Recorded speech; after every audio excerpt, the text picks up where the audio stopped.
अच्छा, सवाल ये आया है कि बोर्ड बहुत ब्लर है। अच्छा, एक कहता है सर लोग चाहते हैं कि क्लास एंड ना हो। अच्छा, कौन चाहता है भाई ऐसा? पता नहीं कौन चाहता है। अच्छा सर, वेस्ट और MW वाली चीज दोबारा बताते हैं। देखो मैंने आपको पहले ही बताया था कि जो इनपुट एग्जेम्प्ट के पास जाएगा वो वेस्ट हो जाएगा, जो इनपुट एग्जेम्प्ट के पास जाएगा वो वेस्ट हो जाएगा, और जो इनपुट लोकल टैक्सेबल का होगा वो मेन वर्किंग में जाएगा। MW का वर्किंग है मेन वर्किंग, MW का MW का मतलब है main working. This is main working. MWD है, MW। एक है MW जो मेन वर्किंग है, और एक है वर्किंग 1, वर्किंग 2, वर्किंग 3। सही है? जल्दी से जरा आबिद खान वाला सवाल हो जाए तो कैसा कैसा रहेगा? कर लो।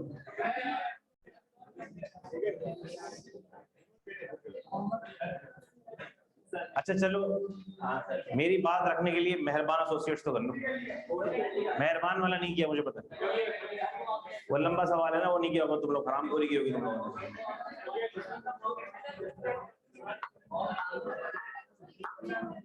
कर लो यार।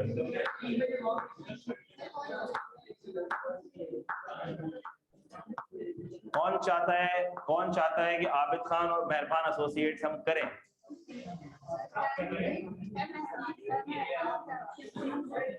मैं करेंगे तो आप।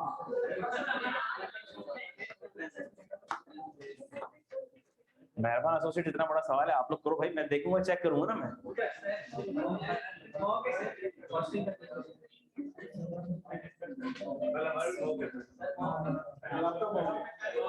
अच्छा चलो, फिर एक काम करते हैं कि मेहरबान एसोसिएट और आबिद खान को डिस्कस करके सोल्यूशन डिस्कस कर लेते हैं। 10 मिनट में हो जाएगा। चलो शब।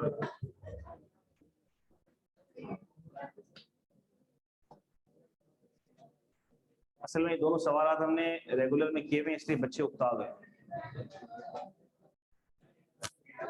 खैर बच्चे तो उकताए हुए रहते हैं पढ़ाई से। अच्छा भाई, सबसे पहले हम देखते हैं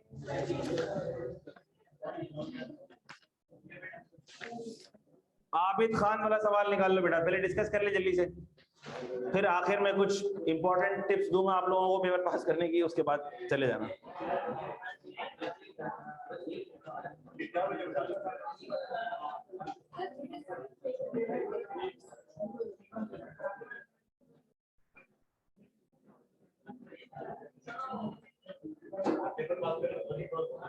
पेपर पास करने का वो जो वजीफा है वो बता दो, ठीक है?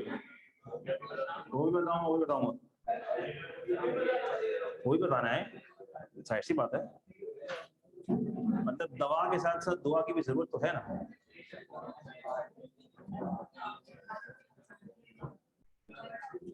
Abid Khan is registered for sales tax purposes. सिर्फ डिस्कशन करेंगे हम और इसका सॉल्यूशन डिस्कस कर लेंगे, ठीक है? Abid Khan is registered for sales tax purposes and is engaged in the manufacturing of electrical appliances in Multan. His sales and purchase for the month of August 2008 are summarized below. Supplies, sales को देखो पहले, taxable sales, taxable goods to registered customers. क्या करें sir? Taxable goods to registered customers है तो हम 17% का output tax charge करेंगे। Taxable goods to unregistered person 17% का आउटपुट, 3% का फर्दर टैक्स। एक्सपोर्ट्स है तो 0 रेटेड, एग्जेम्प्ट सप्लाईज है तो कोई सेल्स टैक्स का इंपैक्ट इस पे नहीं आएगा।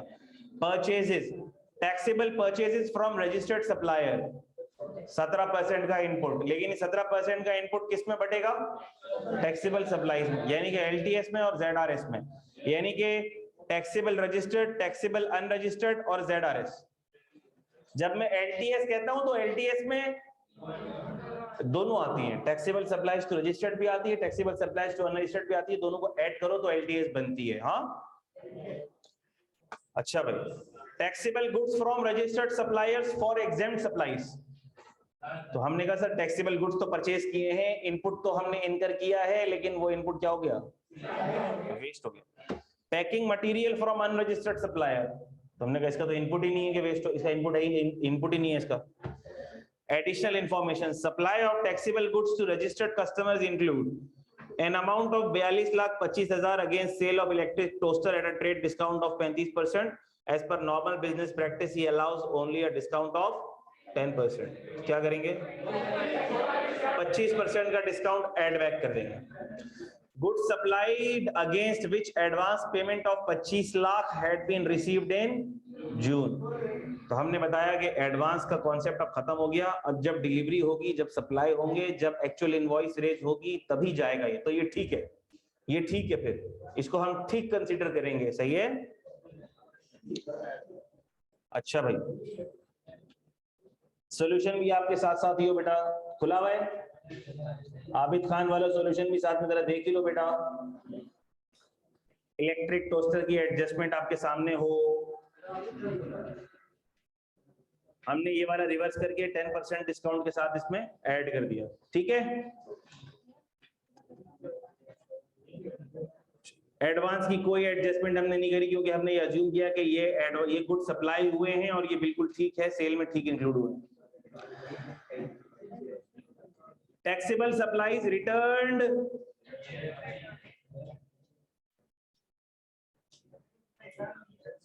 रुक जाओ। Taxable supplies returned by different customers 9 lakh, ये क्या है, सेल रिटर्न, देख लो भाई, सेल रिटर्न के अंदर हमने लिया हुआ इसको। A plant costing 27 lakh was commissioned into operation on 15 August. Plant is being used for taxable supplies only. ये भी LTS और ZRS में जाएगा।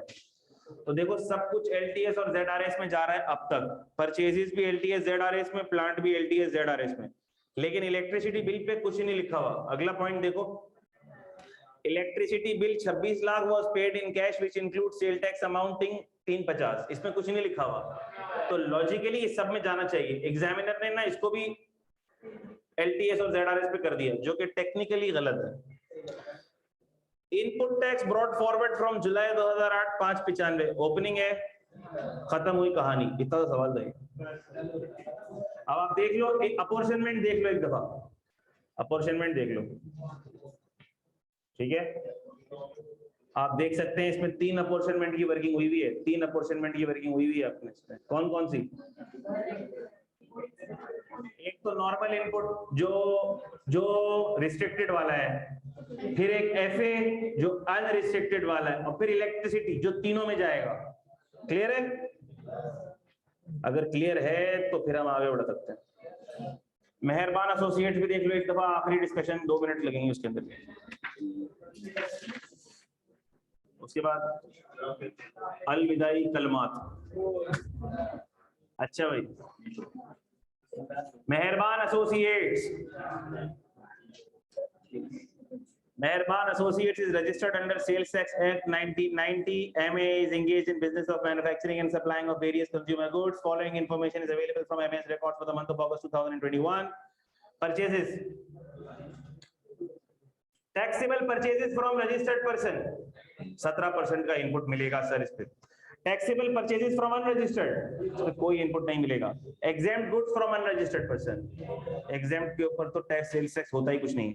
Supplies, taxable goods to registered person 17, taxable to unregistered 17 plus 3 FT, exempt goods to local unregistered नहीं, exempt है, कुछ भी नहीं होगा। Export of taxable goods to UAE ZRS, export of exempt goods to UAE ZRS। हमने कहा कोई manufacturer अगर exempt goods की एक्सपोर्ट करेगा तो वो भी क्या बन जाएगा, ZRS।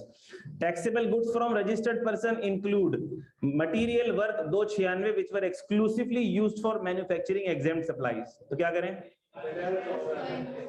हमने कहा सर इसको अलग कर दें, इसका इनपुट तो जाया हो गया, इसको नॉर्मल परचेजेस से अलग कर दें, इसका इनपुट किसी काम का नहीं है।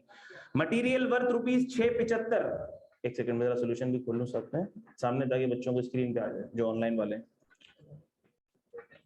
अच्छा भाई, हाँ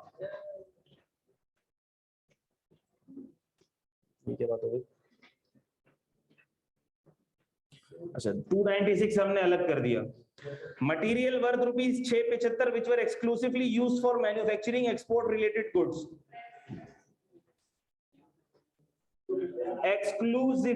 exclusively used for manufacturing export related goods. तो हमने कहा ये तो पूरा के पूरा रिफंड हो जाएगा। क्लियर है बेटा? इसको भी हटा दिया हमने। Goods worth ₹150,000 which were purchased in cash from supplier. क्या करें? बाहर करो, इसका इनपुट नहीं मिलेगा। 500 kg of tea purchased at a cost of 360 in 1 kg packing covered under the third schedule. Retail price of tea per kg is ₹900. By the end of August 2021, 300 kg were supplied to an unregistered wholesaler at a price of 790 per kg. क्या करें? Third schedule item है, purchase भी retail input का मतलब input भी retail price पर और output भी रिटेल प्राइस पर लेंगे। सिंपल सी बात है इसके अंदर। Taxable goods supplied to unregistered person includes good worth ₹3 which were sold to a customer who did not provide CNIC or NTN details. These goods were purchased from a registered supplier for 275 during August 21। क्या करें इसका? इसके ऊपर भी input मिलने वाला नहीं है, हटा दें इसको। Following fixed assets were purchased during the month of August 2021. Machine A to ensure quality standards of packing for exports. क्या करें? सर इस पर 0 रेटिंग हो, इसको ये पूरा रिफंड हो जाएगा, पूरा एक्सपोर्ट्स के लिए है। Machine be to manufacture taxable local exempt local. तो सर टैक्सेबल लोकल और एग्जेम्प्ट के अंदर इसको डिस्ट्रीब्यूट करें। जो टैक्सेबल होगा वो एलटीएस की वर्किंग में जाएगा। क्या ख्याल है? जो एग्जेम्प्ट होगा वो वेस्ट हो जाएगा। और फर्नीचर एंड फिक्सचर का इनपुट क्या करें? नहीं कहा सर इसका इनपुट कभी मिलता ही नहीं है। Electricity bill of 959,450 was paid in cash. Bill was inclusive of sales tax. सब में डिस्ट्रीब्यूट होगा। Sale tax credit brought forward from last month. Opening है। Input tax 186 pertaining to purchases made on 1st Feb was inadvertently remain unclaimed. कितने महीने हो गए इसको? कितने महीने हो गए? Feb का है, मार्च, अप्रैल, मई, जून, जुलाई, अगस्त। क्लेम कर लो, खत्म हुई कहानी। कोई इसका सॉल्यूशन देख लो, इसमें कोई सवाल हो तो पूछ लो। सॉल्यूशन तो देख लो, इतना तो काम कर लो।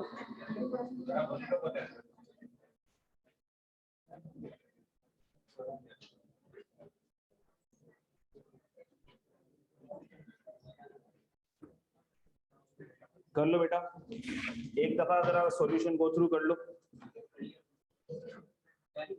कर लिया सर, हम तो सब पढ़कर आए थे, सिर्फ एंटरटेनमेंट के लिए आज हम दिन अटेंड किया है। लास्ट डे ऑफ वर्कशॉप, हम ऐसे तफरी के लिए सब क्या। चाय पिला दें? अब तो आपका वक्त आया है पास होकर आप टीचर को मिठाई खिलाएं। हमने आपको चाय भी पिला दी।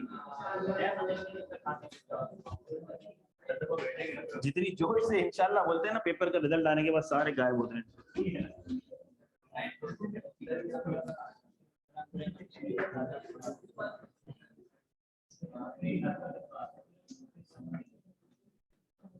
ऐसा ना हो कि कोई बोले सर मिठाई महंगी हो गई, पास ही नहीं हो रहे चाहे। ऐसा नहीं करना भाई।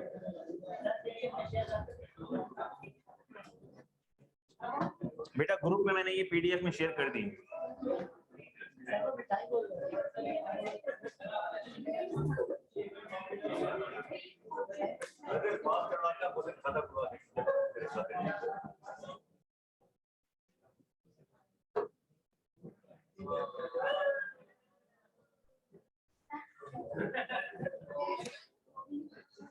Good bye Kaif 2। इंशाल्लाह हम सबके लिए कैफ 2 को गुड बाय ही होगा, अल्लाह के फजल से, इंशाल्लाह अल्लाह के करम से। सबसे बड़ी चीज, सबसे इंपॉर्टेंट चीज जो आपकी सक्सेस में बहुत वाइटल रोल प्ले करेगी वो है आपका सेल्फ कॉन्फिडेंस। ठीक है, ये जितनी भी चीजें हमने की ना, मतलब अगर हम 15 सवाल ना करते, 2 सवाल भी कर लेते ना, जैसे हमने 3 सवाल किए, 3 सवाल किए, रिवाइज कर लिए ना सारे कॉन्सेप्ट। भाई मिसाल के तौर पर हम करते ही 3 सवाल, तो भी बाकी आप कर सकते थे, सॉल्यूशन देख के कर सकते थे, किताब देख के कर सकते थे, कर ही सकते थे ना। लेकिन हमने कोशिश की जो मैक्सिमम प्रैक्टिस हो सकती है हम करें। 10 सवाल कर सकते हैं 10 करें, 15 कर सकते हैं 15 करें, सारे कॉन्सेप्ट कवर करें, कुछ ना छोड़ें। रिकैप भी किया, फिर ग्रैंड रिवीजन भी किया, फिर वर्कशॉप सेशन भी, वर्कशॉप के अंदर भी प्रैक्टिस हो गई। तो इन सब चीजों का मकसद सिर्फ एक है, वो क्या कि हमारे अंदर इतना कॉन्फिडेंस हो कि अब हमारे पास जो भी पेपर आ जाएगा ना सर, अब हम चीर फाड़ देंगे पेपर। अब पेपर नहीं टिकने वाला हमारे सामने इंशाअल्लाह। अल्लाह का नाम लेके करेंगे शुरू, वालिदैन की दुआएं हमारे साथ हैं, टीचर की दुआएं हमारे साथ हैं, और हमारे अमाल और हमारी दुआएं भी हमारे साथ हैं। और अब आ जाए सर पेपर, अब एग्जामिनर दे दे कुछ भी सर, अब बस हटो बचो हो गया, बस अब बच जाए एग्जामिनर, छुपता फिर रहा बेचारा। तो हमने कहा ठीक है, अल्लाह से दुआ मांगनी है और प्रैक्टिस भरपूर रखनी है, लास्ट डे तक रिवाइज करते रहना है। अब बच्चे परेशान मैसेज करेंगे मुझे, सर थ्योरी कैसे करें?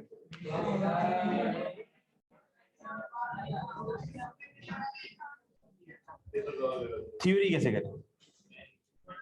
देखो मेरी बात सुनो, थ्योरी आएगी 40 से 45 मार्क्स की, ये तो आएगी, पेपर में तो आएगी, ठीक है।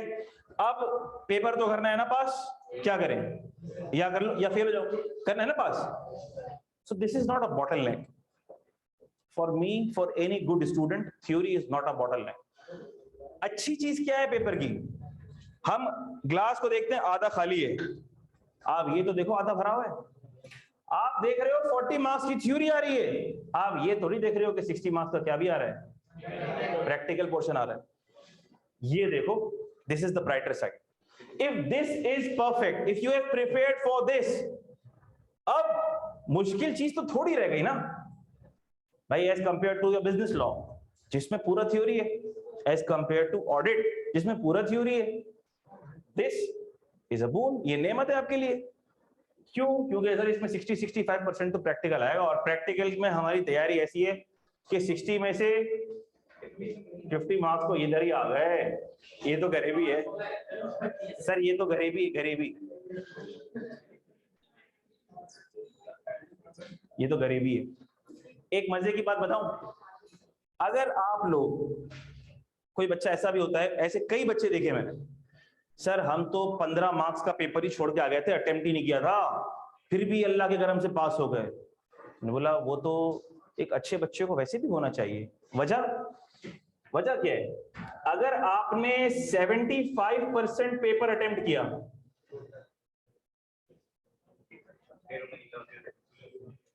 और आपने 80% ठीक किया, तो मार्क्स कितने आने चाहिए?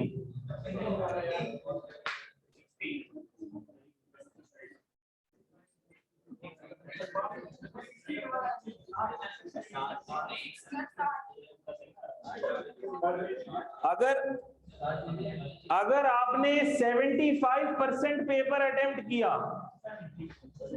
और वो 80% ठीक था, तो आप पास हो गए। पास होने के लिए आपको चाहिए 50। प्रिपरेशन की है आपने 100%, इंशाल्लाह 50 कहीं नहीं जाते, इंशाल्लाह 50 तो कहीं नहीं जाते। लेकिन एक अच्छा बच्चा 100% को एम करता है कि मैं जितना अच्छा कर सकूं, मैं जितना अच्छा कर सकूं, मैं जितना अच्छा कर सकूं, ठीक है। छोटी सी मिसाल लूंगा मैं, आप जितने भी अच्छे अच्छे क्रिकेटर्स हैं देख रहे होते हैं आप लोग, ठीक है, तो क्या वो अगर वर्ल्ड रैंकिंग नंबर 1 पे पहुंच गए तो क्या अब उन्होंने प्रैक्टिस करना छोड़ दिए? नहीं, उन्होंने तैयारी भी पूरी करी है, टेक्निक भी पूरी है, लेकिन प्रैक्टिस करे जा रहे। क्योंकि एक अच्छा स्टूडेंट कभी भी अपनी तैयारी पर बहुत ज्यादा मुतमईन होकर चैन की नींद नहीं सोता। उसका दिमाग पे हर वक्त ये टेंशन होती है, भाई मैं भूल ना जाऊं, मैं फिर रिवाइज कर लूं, चलो मैं बैठा हूं मैं फिर रिवाइज कर लूं। क्योंकि ये वक्त है ही सिर्फ पढ़ाई के लिए, ये कीमती वक्त है ही सिर्फ पढ़ने के लिए, तफरी तमाशे के लिए नहीं है, मूवीज देखने गाने सुनने के लिए नहीं है, ठीक है। ये वक्त है, अच्छे से मैनेज करो, जितना वक्त है सिर्फ पढ़ो।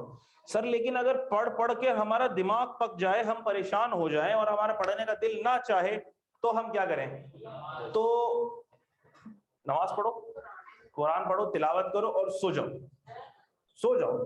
ना ही पढ़ने का दिल चाह रहा, बजाय इसके कि मूवी देखने बैठ गए, कोई ड्रामा देखने बैठ गए, उससे अच्छा ये है कि थोड़ी नींद कर लो। सर पूरा टेंशन से नींद नहीं आती, टेंशन से भूख नहीं लगती, तो होता क्या है फिर टेंशन से? टेंशन से पढ़ा भी नहीं जाता सर। और अगर बहुत ज्यादा टेंशन हो तो टॉम एंड जेरी देख लें आप, टॉम एंड जेरी देख लें आप, ठीक है। लेकिन कोई मूवी देखने की जरूरत नहीं है, जो दिमाग में बैठा होगा वो भी निकल जाएगा। अभी जब तक पेपर नहीं होते, no movies, no songs, no serials, कुछ भी नहीं। क्या बात समझ आती है? बेटा प्लीज प्लीज, मुझे नहीं पता आपकी पढ़ने की रूटीन क्या है, किस रूटीन से आप लोग पढ़ते हैं। जिस रूटीन से पढ़ते हैं अल्लाह पाक, मेरी दुआ है उसी रूटीन पर आपको कामयाब कर दे। लेकिन एक अच्छी रूटीन पढ़ने की क्या होती है? अच्छी रूटीन पढ़ने की होती है रिटेंशन इंसान के जहन में, क्योंकि देखो हमारे बनाने वाले अल्लाह हैं और अल्लाह पाक को पता है कि हमारी बॉडी में कौन सी चीज किस वक्त सबसे बेस्ट काम करती है। तो हमारा दिमाग सबसे बेस्ट सुबह के टाइम पे काम करता है। अब मेरी थ्योरी, मेरी लॉजिक कुछ भी हो कि सर मुझसे तो सुबह पढ़ा ही नहीं जाता, भाई आपसे सुबह इसलिए नहीं पढ़ा जाता क्योंकि आप पूरी रात जागते हैं, आपकी रूटीन ही नहीं है ना सोने की। अब आप अगर सोएंगे 3 बजे 4 बजे तो सुबह तो नहीं पढ़ा जाएगा, एक लॉजिकल सी बात है, फिर आपका दिमाग सोता रहेगा। लेकिन आप सुबह उठ के पेपर देने कैसे जाते हैं? फिर सुबह 9 बजे आई कैप का पेपर देने में तो जाते हैं ना, वो कैसे जाते हैं? सर बस वो तो जाना पड़ता है। तो देखो जिस तरह से वो जाना पड़ता है, इसी तरह से अपनी रूटीन भी बनानी पड़ती है, ठीक है। बेस्ट दिमाग आपका काम करेगा सुबह के टाइम पे, लेकिन ऐसा नहीं होगा कि आप सुबह के टाइम पे उठें, नमाज पढ़ें, पढ़ने के लिए बैठ जाए तो आपको सब याद हो रहा हो, आपको नींद आएगी। उसका तरीका क्या है? तरीका ये है कि सुबह नमाज के बाद फौरन से आप नाश्ता कर लें और चाय पी लें, नाश्ता कर लें और चाय पी लें, ठीक है। जब आप नाश्ता कर लेंगे और चाय पी लेंगे ना, फिर आपकी नींद भाग जाएगी, ये गारंटी है। लेकिन अगर आपने नाश्ता करने और चाय पीने से पहले पढ़ने की कोशिश की, आपको आ जाएगी नींद और आप पढ़ते पढ़ते सो जाओगे। और अगर आपने मजबूरन जागने की भी कोशिश की तो भी वो टाइम वेस्ट हो जाएगा, क्योंकि ना याद हो रहा होगा ना आप सो रहे होगे। बात समझ आती है? तो देखो रूटीन बनाने से बनती है। अभी आपके पास बहुत दिन है, आज हम खड़े में हैं 23rd ऑफ फेब, आपका पेपर है 11th of Feb, you still have good 16-17 day, 12 वो दिन, 5-6 दिन ये, 17-18 दिन, मतलब एक बंदा कैफ टू स्टार्ट से भी पढ़े तो भी हो जाता है भाई। इतने दिन बाकी आपके पास।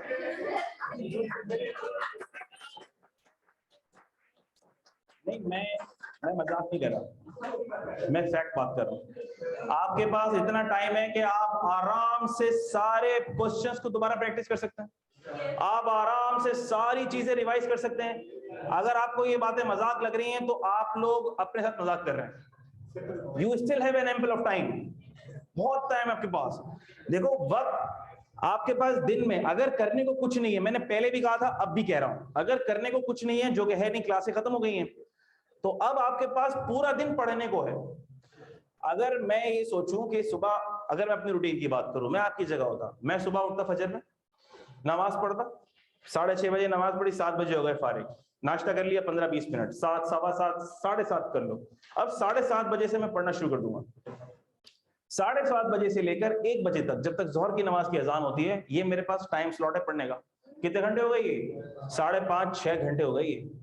अब इन 5.5-6 घंटे में मैंने बीच बीच में 10-15 मिनट का रेस्ट भी ले लिया, थोड़ा बहुत मैंने किताब बंद कर दी, लेट गया, ठीक है, ताकि एक वो ना आ जाए ना कि भाई मोनोटोनस टाइप हालात हो गए तो याद भी नहीं हो रहा कुछ भी, ठीक है। आप और एक ही चीज को कंटिन्यूसली ना करो, जैसे थ्योरी याद कर रहे हैं, अब भाई 6 घंटे थ्योरी थोड़ी याद होगी। आपने 1 घंटा याद किया, अब उसके बाद 2-3 प्रैक्टिकल क्वेश्चन करो, फिर याद किया, फिर प्रैक्टिकल क्वेश्चन करो, इस तरह से। अच्छा, फिर सर थ्योरी को याद कैसे करें, याद नहीं हो रही। हर चीज थ्योरी में याद करने की नहीं होती, थ्योरी में पूरी थ्योरी रटने की नहीं होती। आप लोग क्या याद करेंगे? आप लोग सबसे पहले तो हेडिंग्स याद करेंगे, हेडिंग से आपको अंदर का मटेरियल वैसे ही काफी हद तक याद रहना शुरू हो जाता है। फिर जो अंदर जो लिस्ट्स हैं, मिसाल के तौर पर एडीआरसी कमेटी के मेंबर्स कौन होंगे, ये मेंबर्स होंगे, वो याद कर लिए। कितने दिन में फाइल होगा, सबके दिन एक साथ याद कर लिए ताकि मिक्सअप ना हो। एपेलेट कमिश्नर अपील को इतने दिन में फाइल करना है, ट्रिब्यूनल को इतने दिन में फाइल करना, हाईकोर्ट में इतने दिन में फाइल करना है। कौन कितने दिन का स्टे दे सकता है, ये इतने दिन का, ये इतने दिन का, ये इतने दिन का, ये इतने दिन का, एक साथ याद करो। ताकि मिक्सअप ना हो। फिर डॉक्यूमेंट्स किस किस के फाइल करने,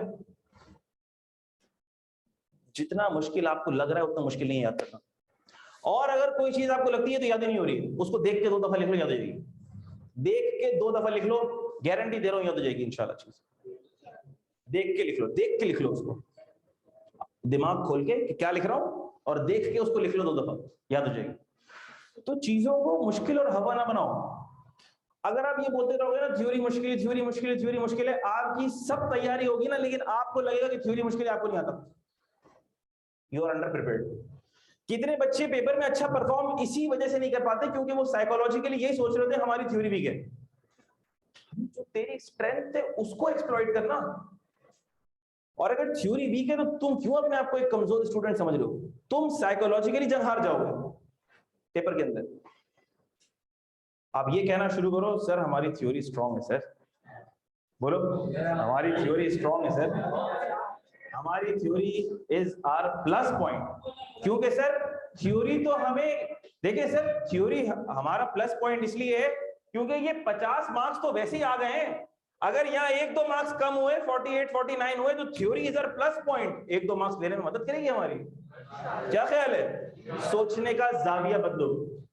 जब तुम सोचने का जाविया बदलोगे तो इंशाल्लाह ताला तुम साइकोलॉजिकली इतने स्ट्रांग हो जाओगे कि फिर, वरना होता क्या है, जब बच्चा परेशान होता है ना, पेपर में आती हुई चीज गलत कर देता, वो बोलता है यार पेपर में तो 3 थ्योरी के सवाल ऐसे हो तो मुझे आते ही नहीं है। टेंशन शुरू हुई, अब उस टेंशन के अंदर जो सवाल आते होंगे वो भी गलत। अबे 3 थ्योरी के सवाल नहीं आ रहे थे, वो 5 15 मार्क्स के थे। 85 मार्क्स का पेपर आ रहा था तुझे, तूने 15 के चक्कर में 85 का जनाजा निकाल दिया। कैसी फजूल बातें हैं ये। फिर एक और सबसे इंपॉर्टेंट बात, सर सबसे पहले कौन सा सवाल अटेम्प्ट करें, आप बताएं। तो मैं क्यों बताऊं भाई, तैयारी तूने की, तुझे पता कौन सा एरिया तेरा स्ट्रांग है, सबसे पहले वो सवाल उठाओ जो सबसे स्ट्रांग हो। कोई कुछ भी बोले, कोई टीचर कुछ भी बोले, जो सवाल मेरा सबसे ज्यादा स्ट्रांग है मैं सबसे पहले वो सवाल करूंगा। क्या बात समझ आती है? मिसाल के तौर पर आप ये कह सकते हैं कि मेरा सर सेल्स टैक्स का एरिया सबसे स्ट्रांग है, मैं 18 मार्क्स का सवाल सबसे पहले करूंगा क्योंकि मुझे पता है मैं 18 में से 16 मार्क्स तो मेरे कहीं नहीं गए। करो पहले इंशाल्लाह, सबसे पहले वो सवाल अटेम्प्ट करो। फिर अगला प्रैक्टिकल क्वेश्चन, सर चाहे इंडिविजुअल आए चाहे बिजनेस आए, 18 मार्क्स का आया, इंशाल्लाह 17-18 मार्क्स उसमें भी पक्के हैं। 18 में से 16 तो पक्के इंशाल्लाह, कर लो वो भी। 16 और 16 हो गए तुम्हारे 32 बच्चे पास करने के लिए 18 मार्क्स। कितना दिल खुला हो जाएगा तो यार 32 मार्क्स तो ले चुका मैं, अब सिर्फ 18 मार्क्स की टेंशन है, बाकी तो 1 घंटा पहले एग्जामिनेशन हॉल से बाहर निकल जाएंगे हम। ठीक है बेटा, मेरे बच्चों ऐसा ही होगा, ऐसा ही होगा इंशाल्लाह। मैं आपको अभी बता रहा हूं, यहां पे खड़े होकर बता रहा हूं मैं, और हर अटेम्प्ट में मैं यही बात कहता हूं, आपका कैट 2 का पेपर आसान ही आएगा इंशाल्लाह। मुश्किल आता ही नहीं है, कैट 2 का पेपर आता ही नहीं है, आता ही नहीं है, आता ही नहीं है। FR2 मुश्किल आता होगा, कॉस्टिंग मुश्किल आता होगा, ऑडिट मुश्किल आता होगा, कैट 2 मुश्किल आता ही नहीं है। And you yourself have witnessed past exam questions. अगर आपके कॉन्सेप्ट्स हैं तो कोई क्वेश्चन आपकी दस्तरस से बाहर नहीं है, नहीं है, नहीं है, नहीं है। You know everything, you have studied everything. पूरी किताब आपने पढ़ी हुई है, किताब में से 2-4 चीजें ज्यादा ही आपने पढ़ी हुई होंगी, कम नहीं पढ़ी होंगी आपने इंशाल्लाह। जब आपने किताब पूरी पढ़ ली, प्रैक्टिस पूरी कर ली, पास पेपर देख लिए, रिवीजन कर लिया, खुद प्रैक्टिस कर ली, क्यों डरते हो मेरे बच्चों, क्यों डरते हो? वालिदैन की दुआएं लो, वालिदैन का दिल ना दुखाओ, अम्मा अब्बा की बहुत बहुत दुआएं लो। वालिदैन की दुआएं वैसे तो हर बच्चे के साथ होती हैं, आप नहीं भी बोलोगे ना तो आपके वालिदैन की दुआएं हैं आपके साथ, लेकिन जब तुम उनकी खुशनुदी हासिल करोगे ना, उनसे अच्छे इखलाक से पेश आओगे ना, उनकी दुआएं लोगे तो उनके दिल से दुआ निकलेगी, उनके दिल से दुआ निकलेगी, बेख्तियार दुआ निकलेगी, और ये तुम्हारी कामयाबी का सबसे पहला स्टेप। तो पूछते हैं सर वजीफा बता दें कोई, बस अपने वालिदैन को राजी कर लो, खुश कर लो, उनको नाराज ना करो, उनको परेशान ना करो, उनको परेशान ना करो। इंशाल्लाह तुम देखोगे तुम्हारा पेपर पास हो जाएगा। बात समझ आ रही? नमाजों की पाबंदी करनी है, नमाजें नहीं छोड़नी। देखो अगर सुबह उठोगे ना तो सुबह की नमाज भी ऑटोमेटिकली होना शुरू हो जाएगी तुम्हारी, फजर, जोहर, असर, मगरिब, इशा। जब तुम अल्लाह को राजी करोगे ना, अल्लाह पाक तुम्हारे सारे काम बनाएंगे। नमाजों को टाइम पे पढ़ो। जो मेल स्टूडेंट्स हैं सारे के सारे जमात से नमाज को पढ़ने की कोशिश करो, जमात से नमाज को पढ़ने की कोशिश करो। और हर नमाज के बाद अल्लाह ताला से दुआ मांगो, रब्बे ज़िदनी इल्मा जरूर पढ़ो, इससे इल्म में इजाफा होगा। ठीक है, रब्बी इश्रह ली सदरी, ये वाली दुआ जरूर पढ़ो। रब्बी यस्सिर वला तुअस्सिर वतम्मिम बिल खैर, अल्लाह पाक इससे काम मुकम्मल फरमाते हैं, खैर आफियत के साथ मुकम्मल फरमाते हैं, ये दुआ जरूर पढ़ो। इंशाल्लाह इंशाल्लाह कोई वजह नहीं है कि तुम्हारा पेपर पास नहीं हो, कोई वजह नहीं है तुम्हारा पेपर पास नहीं हो। इंशाल्लाह मैं गारंटी दे रहा हूँ, इंशाल्लाह अल्लाह की जात से मुझे पूरी उम्मीद है। ठीक है बच्चों, मुझे, मेरे घर वालों को, सारे टीचर्स को दुआ में याद रखिएगा। इंशाल्लाह सीए फाइनल में आपसे फिर मुलाकात होगी। अल्लाह हाफिज, थैंक यू सो मच।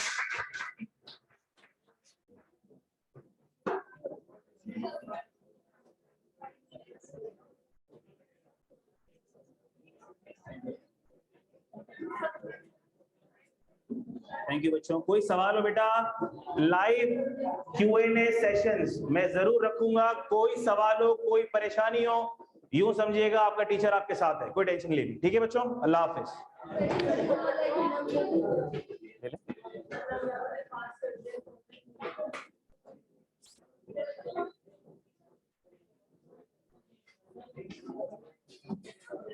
बेटा सॉल्यूशंस जिसके पास नहीं है, मैंने सॉफ्टवेयर भी भेज दिए हैं, लेकिन कोई लेना चाह रहा है जरूर ले सकते हो। बोलो बच्चा।